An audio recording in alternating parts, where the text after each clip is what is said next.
Assalamualaikum warahmatullahi wabarakatuh.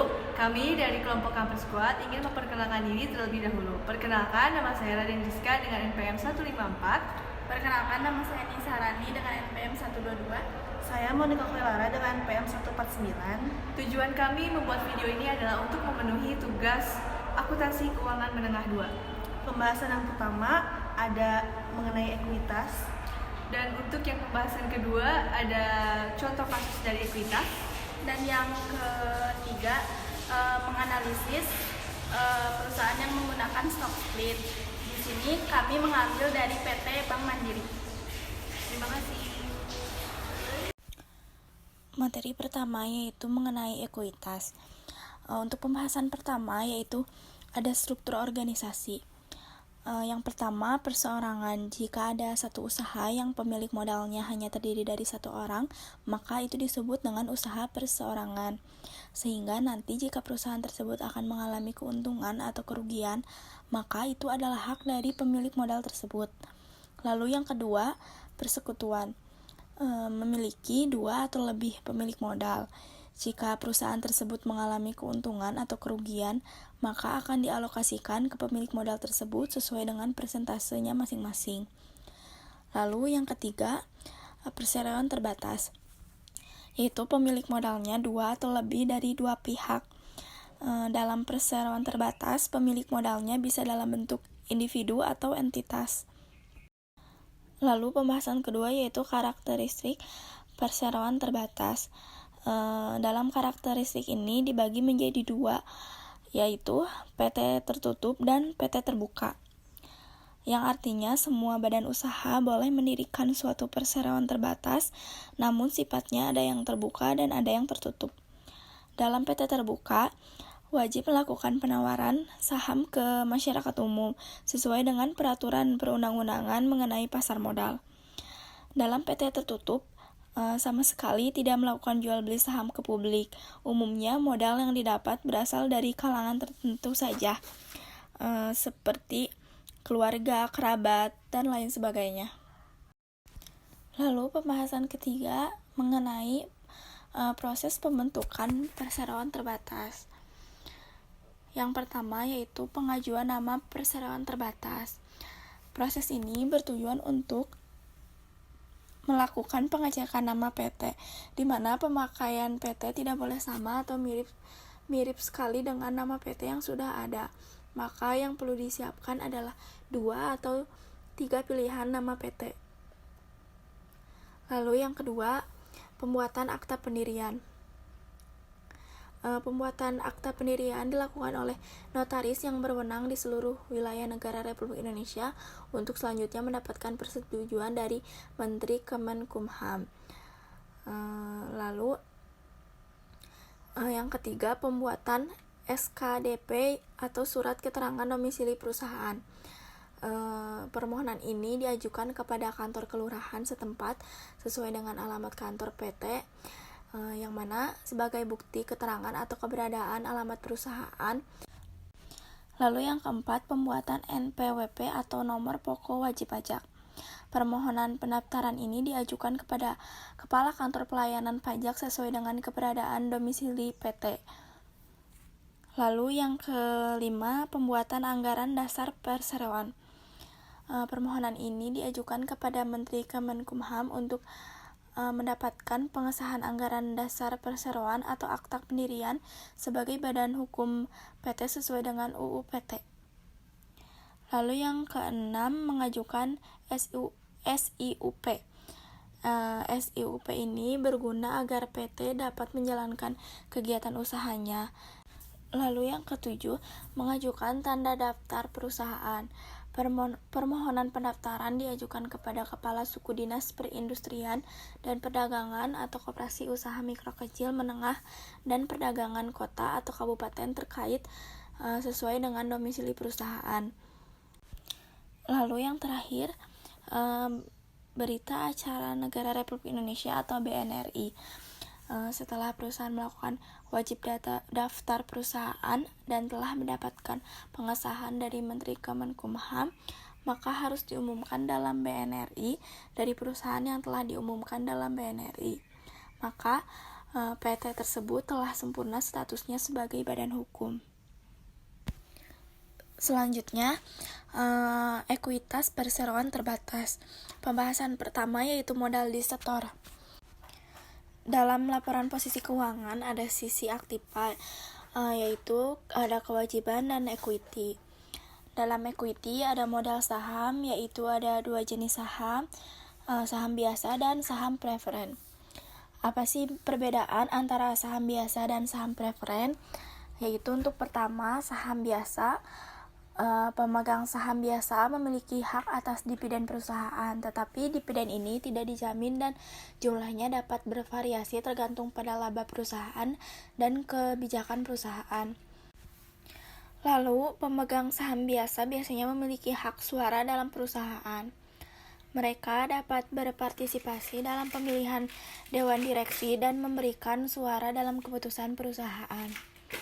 Lalu, pemegang saham biasa memiliki hak atas aset sisa perusahaan setelah semua kewajiban, termasuk yang dimiliki oleh pemegang saham preferen, terpenuhi dalam kasus likuidasi perusahaan. Lalu, saham biasa umumnya tidak dapat dikonversi menjadi saham preferen atau instrumen keuangan lainnya. Lalu yang terakhir, pemegang saham biasa memiliki risiko lebih tinggi dan potensi pengembalian lebih besar. Dividen mereka mungkin lebih tinggi jika perusahaan berhasil, tetapi juga bisa lebih rendah atau bahkan tidak ada jika perusahaan mengalami kerugian. Lalu untuk saham preferen, yaitu pemegang saham preferen memiliki hak atas dividen yang diutamakan. Dividen saham preferen dibayar sebelum dividen saham biasa dan biasanya ada tingkat tetap atau persentase tertentu yang dijamin. Lalu pemegang saham preferen biasanya tidak memiliki hak suara dalam perusahaan. Mereka tidak memiliki keputusan dalam pemilihan dewan direksi atau dalam masalah perusahaan. Lalu pemegang saham preferen memiliki hak lebih tinggi dalam klaim atas aset sisa perusahaan dibandingkan pemegang saham biasa. Dalam kasus likuidasi, mereka akan menerima pembayaran lebih dulu sebelum pemegang saham biasa. Lalu beberapa saham preferen memiliki opsi untuk dikonversi menjadi saham biasa. Biasanya dalam rasio tertentu sesuai dengan syarat yang ditentukan. Yang terakhir, pemegang saham preferen memiliki risiko yang lebih rendah karena dividen mereka diutamakan dan biasanya lebih stabil, namun mereka umumnya memiliki potensi pengembalian yang lebih rendah dibandingkan dengan saham biasa. Lalu pembahasan kedua yaitu mengenai saldo laba. Saldo laba ini mengacu pada jumlah keuntungan atau kerugian yang tersisa dalam modal ekuitas pemilik perusahaan setelah menghitung semua pendapatan, biaya, dividen, dan transaksi lainnya dalam satu periode tertentu. Saldo laba ini merupakan bagian penting dari laporan keuangan perusahaan dan dapat memberikan gambaran tentang kinerja perusahaan selama beberapa periode. Lalu pembahasan ketiga mengenai penghasilan komprehensif lain. Laporan komprehensif lain merupakan laporan yang mencakup semua elemen pendapatan dan kerugian yang tidak termasuk dalam laba bersih atau net income pada laporan laba rugi. Penghasilan komprehensif lain ini mencakup perubahan nilai wajar aset tertentu seperti sekuritas tersedia untuk dijual atau instrumen keuangan yang diharapkan dipegang hingga jatuh tempo, serta elemen lain yang belum direalisasi sepenuhnya. Penghasilan komprehensif lain dirancang untuk memberikan gambaran yang lebih lengkap tentang kinerja perusahaan dan dampak dari perubahan nilai pasar atau perubahan akuntansi. Dalam laporan keuangan, penghasilan komprehensif lain sering disajikan bersama dengan laba bersih untuk memberikan penghasilan komprehensif total yang mencerminkan perubahan ekuitas selama periode tertentu. Lalu pembahasan selanjutnya mengenai saham biasa. Di sini saya akan menjelaskan langkah-langkah untuk Penerbitan saham biasa. Ketika suatu perusahaan baru berdiri, otomatis perusahaan tersebut akan menerbitkan jumlah saham biasanya berapa kepada calon investor, lembarnya berapa dan nominalnya berapa. Langkah-langkahnya itu yang pertama, perusahaan harus mengevaluasi kebutuhan keuangan yang memerlukan penerbitan saham biasa. Hal ini bisa menjadi bagian dari strategi pertumbuhan, pembiayaan proyek baru, pembayaran utang, atau keperluan lainnya. Lalu, perusahaan perlu menentukan berapa banyak saham yang akan diterbitkan dan pada harga berapa. Harga saham biasa yang diterbitkan bisa ditentukan berdasarkan penilaian dari perusahaan atau melalui konsultasi dengan bank investasi. Lalu, Dewan Direksi perusahaan perlu menyetujui rencana penerbitan saham biasa. Jika perusahaan telah menerbitkan saham biasa sebelumnya, pemegang saham juga mungkin perlu memberikan persetujuan, terutama jika terdapat perubahan besar dalam struktur kepemilikan. Lalu, perusahaan perlu menyusun dokumen prospektus yang berisi informasi tentang perusahaan, rencana penerbitan saham, informasi keuangan terbaru, risiko, dan hal-hal lain yang relevan. Dokumen ini akan digunakan untuk mempromosikan penawaran saham kepada calon investor. Lalu, perusahaan perlu mendaftarkan penawaran saham kepada otoritas regulator yang berlaku. Regulator akan meninjau dokumen prospektus dan memberikan persetujuan sebelum penerbitan saham bisa dilakukan. Lalu, setelah mendapatkan persetujuan dari regulator, perusahaan dapat memulai penawaran saham kepada pemegang saham baru atau yang ada. Hal ini bisa melibatkan penjualan saham kepada individu, institusi, atau melalui lelang publik, tergantung pada struktur penawaran yang direncanakan. Lalu, setelah pemegang saham baru membeli saham, transaksi harus ditutup dan dana yang diperoleh dari penjualan saham akan ditempatkan di rekening perusahaan. Lalu, perusahaan perlu mencatat saham baru dalam catatan keuangan dan mencatat pemegang saham baru dalam catatan pemegang saham. Dan yang terakhir, perusahaan harus mematuhi kewajiban pelaporan berdasarkan peraturan dan hukum yang berlaku, termasuk penyampaian laporan keuangan kepada otoritas regulasi dan pemegang saham. Dalam saham biasa ada 4 jenis penerbitan. Yang pertama, penerbitan dengan nominal. Yang kedua, penerbitan tanpa nominal. Yang ketiga, penerbitan dengan sekuritas lain. Dan yang keempat, penerbitan secara non-tunai. Yang pertama, penerbitan dengan nilai nominal. Penerbitan saham dengan nilai nominal merupakan proses di mana perusahaan menerbitkan saham dengan nilai nominal yang tetap atau per value. Nilai nominal ini dicetak di saham dan biasanya memiliki nilai nominal yang relatif kecil per saham, misalnya $1 atau $0,01 per saham.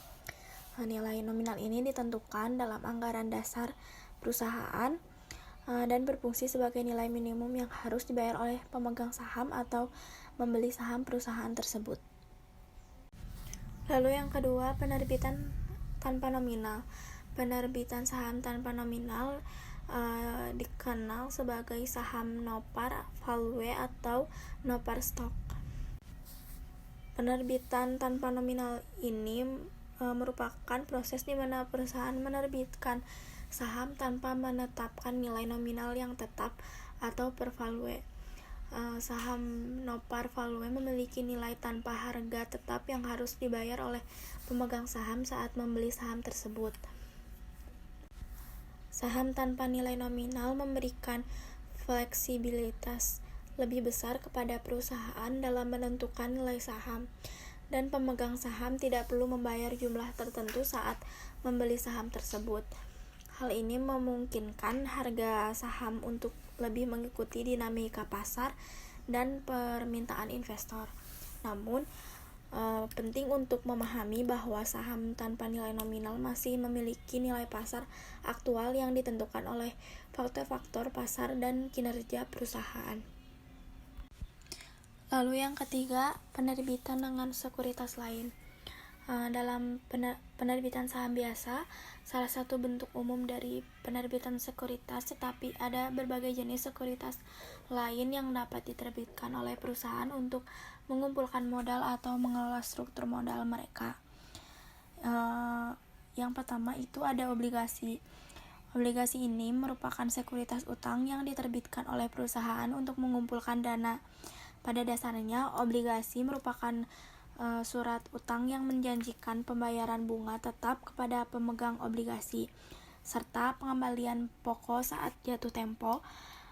Penerbitan obligasi memungkinkan perusahaan mendapatkan modal tanpa memberikan kepemilikan ekuitas kepada pemegang obligasi. Lalu, saham preferen. Dalam saham preferen ini merupakan bentuk saham yang memberikan hak kepada pemegangnya untuk menerima dividen yang diutamakan sebelum pemegang saham biasa. Penerbitan saham preferen dapat digunakan sebagai sumber pembiayaan dan juga dapat mengatur struktur modal perusahaan. Lalu ada saham konversi. Saham konversi ini merupakan saham yang dapat dikonversi menjadi saham biasa pada tingkat tertentu sesuai dengan syarat yang ditentukan. Penerbitan saham konversi memberikan fleksibilitas kepada pemegang sahamnya untuk mengubah kepemilikan mereka dari saham preferen atau instrumen keuangan lain menjadi saham biasa. Lalu ada instrumen keuangan khusus.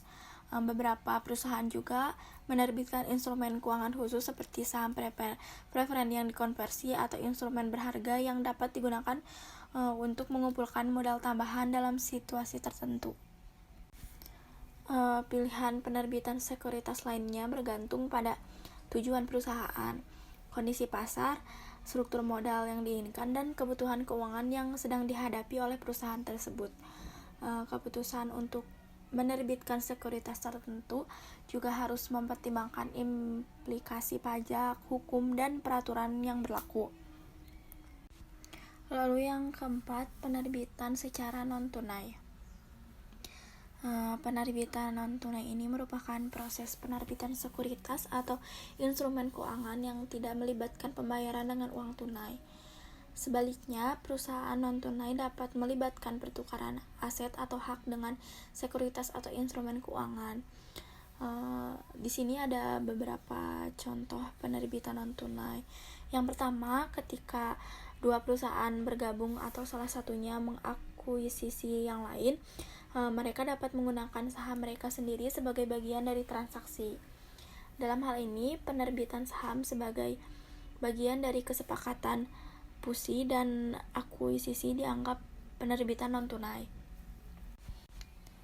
Lalu yang kedua, dalam beberapa kasus perusahaan dapat memberikan saham sebagai bentuk pembayaran kepada pihak ketiga atau mitra usaha dalam pertukaran atas aset, teknologi, atau bisnis tertentu. Lalu yang ketiga, perusahaan juga dapat menggunakan saham sebagai alat untuk membayar utang kepada kreditur atau pemegang obligasi. Pemberian saham ini kepada pemegang utang atau pemegang obligasi adalah bentuk penerbitan non-tunai. Dalam penerbitan non-tunai sering digunakan dalam berbagai transaksi bisnis yang melibatkan pertukaran aset, penggabungan perusahaan, atau restrukturisasi keuangan. Penerbitan non-tunai ini dapat menguntungkan bagi perusahaan jika mereka ingin menghindari penggunaan kas tunai atau jika mereka ingin memanfaatkan aset yang dimiliki dalam transaksi. Selanjutnya, pembahasan mengenai saham preferen. Saham preferen merupakan salah satu jenis instrumen investasi yang diterbitkan oleh perusahaan. Saham preferen memberikan hak kepemilikan pada pemegang saham. Namun hak tersebut memiliki karakteristik yang berbeda dengan saham biasa. Lalu ada karakteristik dalam saham preferen. Yang pertama itu saham preferen memiliki prioritas dalam pembayaran dividen sebelum saham biasa. Jika perusahaan mengalami kesulitan keuangan, saham preferen akan tetap menerima pembayaran dividen yang telah dijanjikan, meskipun pembayaran dividen pada saham biasa dihapus. Lalu yang kedua, saham preferen memberikan hak suara terbatas dalam keputusan perusahaan, seperti pemilihan direksi dan perubahan besar dalam struktur perusahaan. Hak suara pada saham preferen cenderung lebih sedikit dibandingkan saham biasa, sehingga tidak memberikan pengaruh yang signifikan dalam keputusan perusahaan. Lalu yang ketiga, saham preferen tidak memiliki hak voting sama sekali. Dalam hal ini, pemegang saham preferen hanya memiliki hak atas pembayaran dividen dan tidak mempengaruhi keputusan perusahaan. Lalu yang keempat, saham preferen cenderung memiliki risiko yang lebih rendah dibandingkan dengan saham biasa. Hal ini disebabkan oleh prioritas dalam pembayaran dividen dan keterbatasan hak suara. Lalu yang terakhir, saham preferen seringkali memiliki karakteristik yang mirip dengan obligasi. Saham preferen seringkali memiliki tanggal jatuh tempo dan tingkat bunga tetap, sehingga memberikan penghasilan yang stabil bagi investor. Saham preferen juga lebih fleksibel dibandingkan dengan obligasi karena dapat diperdagangkan di pasar saham. Lalu selanjutnya, penerbitan saham preferen. Penerbitan saham preferen ini merupakan proses di mana sebuah perusahaan mengeluarkan dan menjual saham preferen kepada investor. Perusahaan memperoleh dana tambahan untuk mendukung operasi mereka, mengembangkan bisnis, atau memenuhi kebutuhan keuangan lainnya. Penerbitan saham preferen merupakan cara yang umum digunakan oleh perusahaan untuk mengakses modal tambahan tanpa harus mengambil utang tambahan. Hal ini memberikan manfaat dari dividen tetap kepada pemegang saham preferen dan memungkinkan perusahaan untuk mendiversifikasi struktur modal mereka. Kemudian ada contoh saham preferen di pasar modal, seperti pada PT Century Textile Industry Tbk. Perusahaan ini merupakan salah satu perusahaan yang menerbitkan saham preferen di Indonesia yang bergerak di bidang tekstil dan garmen. Saham preferen yang diterbitkan oleh perusahaan ini memberikan hak atas pembayaran dividen yang lebih tinggi daripada saham biasa dan memiliki prioritas dalam pembayaran dividen sebelum saham biasa. Lalu selanjutnya, pembagian dividen. Pembagian dividen ini merupakan proses di mana perusahaan membagikan sebagian dari laba bersihnya kepada pemegang saham. Pembagian dividen merupakan salah satu cara perusahaan memberikan pengembalian kepada pemegang saham atas investasi mereka. Ada dua jenis pembagian dalam dividen. Yang pertama itu ada dividen kumulatif dan dividen partisipatif. Dalam dividen kumulatif ini merupakan jenis dividen di mana jika perusahaan gagal membayar dividen kepada pemegang saham preferen pada suatu periode, dividen tersebut akan menumpuk atau diakumulasikan untuk periode selanjutnya. Dengan kata lain, jika perusahaan melewatkan pembayaran dividen pada tahun pertama, maka pada tahun berikutnya perusahaan harus membayar dividen kumulatif untuk tahun pertama dan tahun kedua kepada pemegang saham preferen sebelum pembayaran dividen ke pemegang saham biasa. Lalu dividen kumulatif memberikan tingkat keamanan tambahan kepada pemegang saham preferen karena mereka memiliki hak untuk menerima dividen yang tertunda sebelum pemegang saham biasa. Perusahaan biasanya harus membayar dividen kumulatif sebelum membagikan dividen kepada pemegang saham biasa. Hal ini memberikan prioritas kepada pemegang saham preferen dalam pembagian dividen. Yang kedua ada dividen partisipatif. Dividen partisipatif ini merupakan jenis dividen di mana pemegang saham preferen tidak hanya berhak atas dividen tetap yang sudah ditentukan, tetapi juga dapat berpartisipasi dalam pembagian laba bersih yang tersisa bersama-sama dengan pemegang saham biasa. Dalam situasi ini, pemegang saham preferen akan menerima dividen tetap mereka terlebih dahulu, dan kemudian jika ada sisa laba yang dapat dibagikan, mereka akan berpartisipasi dalam pembagian bersama pemegang saham biasa berdasarkan kesepakatan yang telah ditetapkan. Lalu dividen partisipatif ini memberikan peluang kepada pemegang saham preferen untuk mendapatkan lebih dari jumlah dividen, tetapi jika perusahaan memiliki kinerja yang sangat baik. Ketika sebuah perusahaan mengeluarkan saham preferen, mereka dapat memilih untuk menerapkan salah satu atau keduanya dari dividen kumulatif dan partisipatif. Keputusan ini akan tergantung pada struktur modal dan persyaratan keuangan perusahaan.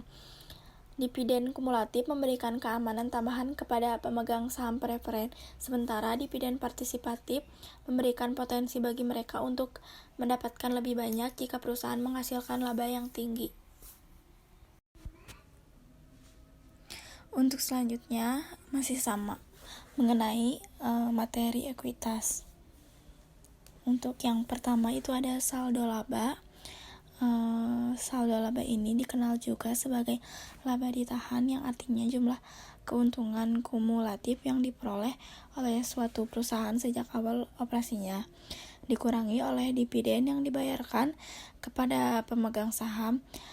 Saldo laba ini mencerminkan seberapa banyak laba yang telah dibiarkan dalam perusahaan untuk reinvestasi atau penggunaan di masa depan.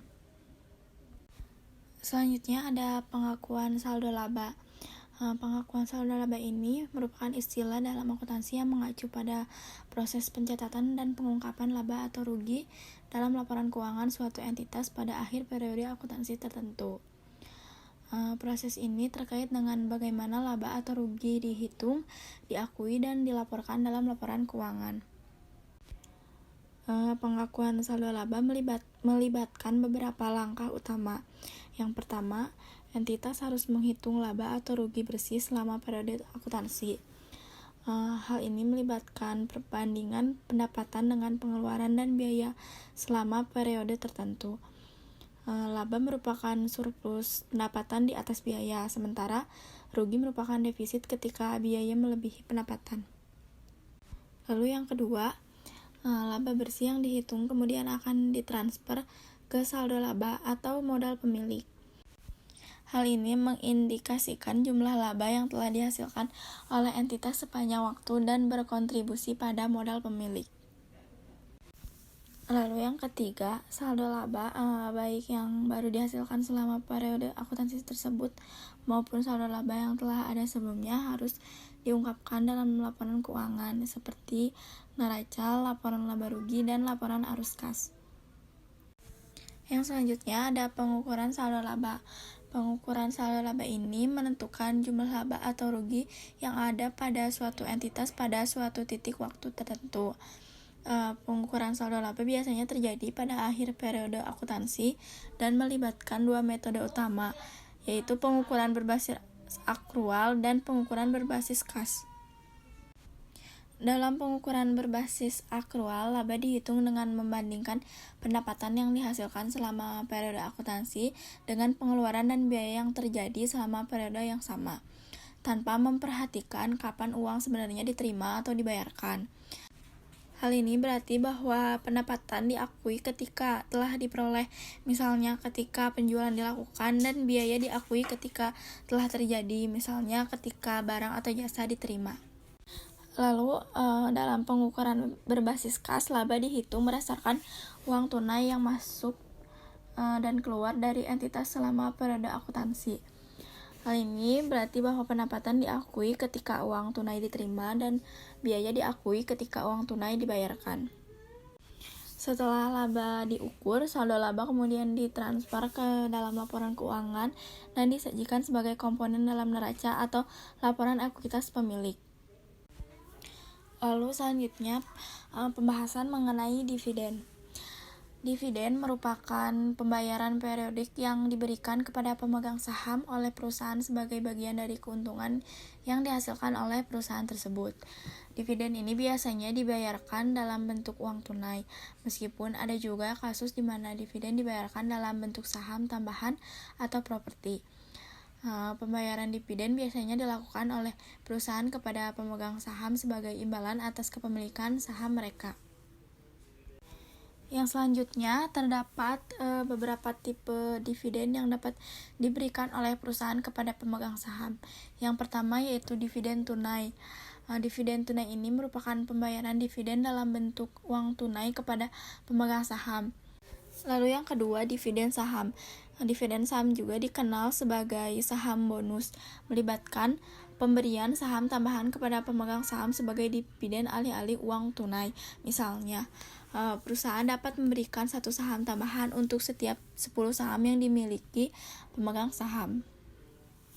Lalu yang ketiga, dividen preferen. Dividen preferen ini merupakan pembayaran yang diberikan kepada pemegang saham preferen yang memiliki hak atas dividen sebelum pemegang saham biasa. Dividen preferen ini biasanya dalam bentuk uang tunai dan dibayar sesuai dengan tingkat dividen yang ditentukan saat penerbitan saham preferen. Lalu yang keempat, dividen khusus. Dividen khusus merupakan pembayaran dividen di luar jadwal dividen reguler. Perusahaan mungkin mengumumkan dividen khusus jika mereka memiliki keuntungan tambahan atau kebijakan perusahaan yang mengharuskan mereka membagikan sebagian besar keuntungan kepada pemegang saham. Lalu yang kelima, dividen tidak tunai. Dividen tidak tunai ini melibatkan pembayaran dividen dalam bentuk properti atau aset selain uang tunai atau saham. Contohnya, distribusi aset fisik seperti tanah atau investasi lainnya kepada pemegang saham.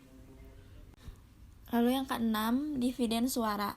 Dividen suara memungkinkan pemegang saham untuk memilih apakah mereka ingin menerima dividen dalam bentuk saham tambahan atau uang tunai. Lalu yang ketujuh, dividen kas khusus. Dividen kas khusus ini merupakan pembayaran dividen dalam bentuk uang tunai yang diumumkan oleh perusahaan sebagai reaksi terhadap situasi atau keadaan tertentu. Dividen ini mungkin lebih besar dari dividen biasa dan digunakan untuk memberikan nilai ekstra kepada pemegang saham. Lalu selanjutnya mengenai pengakuan dividen. Pengakuan dividen ini merupakan proses di mana perusahaan mencatat dan mengumumkan pembayaran dividen kepada pemegang saham. Pengakuan dividen melibatkan beberapa tahap dan prinsip akuntansi yang perlu diikuti agar perusahaan dapat menjalankannya secara transparan dan sesuai dengan standar akuntansi. Ada beberapa langkah penting dalam pengakuan dividen. Yang pertama, sebelum mengakui dividen, Dewan Direksi perusahaan harus mengambil keputusan dan mengumumkan dividen. Keputusan ini didasarkan pada kinerja keuangan perusahaan dan kebijakan perusahaan terkait dividen. Biasanya, perusahaan akan mengumumkan jumlah dividen per saham atau dalam jumlah total yang akan dibayarkan kepada pemegang saham. Setelah dividen dideklarasikan, perusahaan harus mencatatnya dalam catatan akuntansi mereka sebagai kewajiban yang disebut dividen yang dideklarasikan atau dividen yang belum dibayar. Hal ini mencerminkan jumlah yang akan dibayarkan kepada pemegang saham, tetapi pembayaran belum dilakukan. Tanggal deklarasi adalah tanggal ketika Dewan Direksi mengumumkan dividen. Setelah tanggal ini, dividen resmi dianggap menjadi kewajiban perusahaan. Lalu yang kelima, tanggal pencatatan. Tanggal ini di mana perusahaan menentukan siapa yang akan menerima dividen. Pemegang saham yang terdaftar pada tanggal ini akan menerima pembayaran dividen. Lalu yang keenam, tanggal pembayaran. Merupakan ketika dividen sebenarnya dibayarkan kepada pemegang saham yang memenuhi syarat. Pada tanggal ini, dividen yang telah dideklarasikan sebelumnya akan dibayarkan dalam bentuk uang tunai atau sesuai dengan tipe dividen yang ditentukan. Selanjutnya, pengurangan kewajiban dividen. Setelah tanggal pembayaran, perusahaan akan mengurangkan kewajiban dividen dari catatan akuntansi mereka dan mengeluarkan pembayaran dividen kepada pemegang saham yang memenuhi syarat. Proses pengakuan dividen sangat penting untuk memastikan bahwa perusahaan mematuhi peraturan dan standar akuntansi yang berlaku. Selain itu juga, hal ini penting bagi pemegang saham dan investor untuk memahami kapan dan bagaimana dividen akan dibayarkan. Dan yang selanjutnya, pengukuran dividen. Pengukuran dividen ini melibatkan penentuan jumlah yang akan dibayarkan kepada pemegang saham sebagai dividen.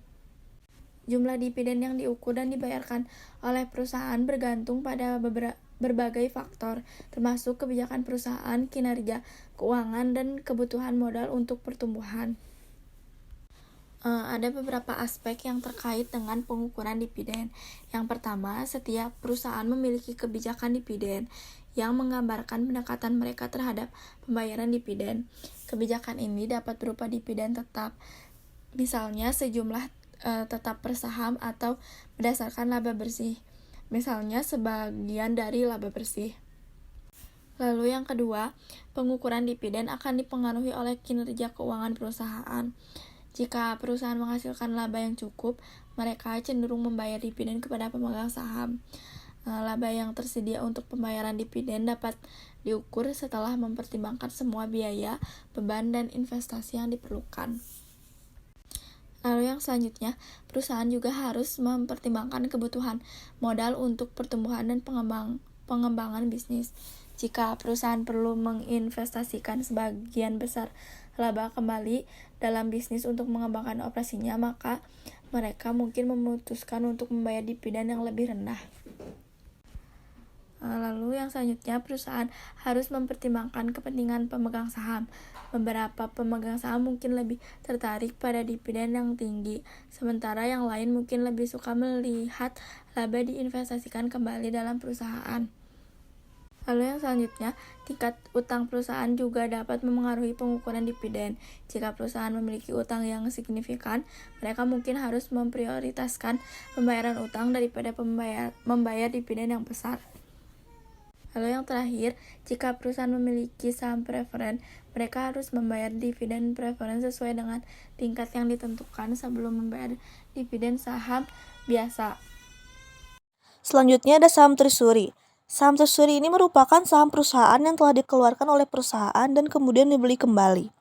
Alasan perusahaan melakukan hal tersebut yakni memperkecil pajak, meningkatkan laba per saham dan pengembalian atas ekuitas, mengurangi jumlah pemegang saham, membentuk pasar bagi saham, dan saham dijual kembali kepada karyawan atau akan dibagikan sebagai dividen. Pengakuan dan pengukuran saham treasury ini adalah proses akuntansi yang digunakan ketika perusahaan membeli kembali sahamnya sendiri dan menyimpannya. Dalam pengakuan ini, perusahaan harus mengakui saham treasury dalam laporan keuangannya sebagai bagian dari ekuitas. Akun yang digunakan untuk mencatat saham treasury adalah saham treasury atau treasury stock dalam neraca perusahaan. Dan dalam pengukuran ada dua metode yang umum digunakan untuk mengukur saham treasury. Yang pertama ada metode biaya. Dalam metode biaya, saham treasury ini diukur pada biaya awal pembelian. Perubahan nilai pasar saham treasury tidak mencerminkan perubahan dalam laporan keuangan. Dan selisih antara biaya awal pembelian dan harga jual selama penjualan, jika ada, dicatat sebagai keuntungan atau kerugian dalam laporan laba rugi. Yang kedua ada metode nilai nominal. Dalam metode nilai nominal ini, saham treasury diukur pada nilai nominal awal. Perubahan nilai pasar saham treasury tidak mencerminkan perubahan dalam laporan keuangan. Dan selisih antara nilai nominal awal dan harga jual selama penjualan, jika ada, dicatat sebagai keuntungan atau kerugian dalam laporan laba rugi. Perusahaan harus memilih salah satu dari metode ini untuk mengukur saham treasury. Pilihan antara metode biaya dan metode nilai nominal tergantung pada kebijakan akuntansi perusahaan. Pengakuan dan pengukuran saham treasury inilah adalah langkah penting dalam mengelola dan melaporkan kepemilikan saham perusahaan yang dibeli kembali. Hal ini mempengaruhi neraca dan laporan laba rugi perusahaan, terutama ketika saham treasury dijual kembali atau dibatalkan. Lalu ada penghasilan komprehensif lain atau total penghasilan dikurang beban yang tidak diakui dalam laba rugi. Penghasilan komprehensif lain ini meliputi perubahan dalam surplus revaluasi aset tetap dan aset tak berwujud, dan keuntungan dan kerugian aktuaria atas program manfaat pasti yang diakui, keuntungan dan kerugian yang timbul dari penjabaran laporan keuangan dari entitas asing, bagian efektif dari keuntungan dan kerugian instrumen lindung nilai arus kas. Dan penyajian dan pelaporan ini di dalam ini digunakan perusahaan untuk membuat laporan keuangan.